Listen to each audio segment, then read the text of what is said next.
Pozdrav svima.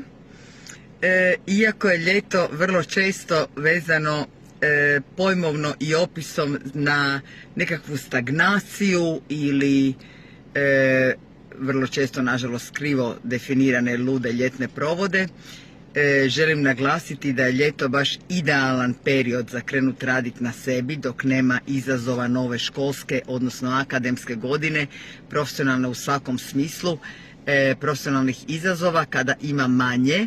To je idealno vrijeme za resetirati postavke u sebi kako bi se u narednoj izmjeni sezona koja počne nakon ljeta krenulo punim jedrima prema ciljevima za koje svi osjećamo da smo pozvani, ali nažalost rijetki odazvani za živjeti ih na razini na kojoj to ispuni cijelog čovjeka.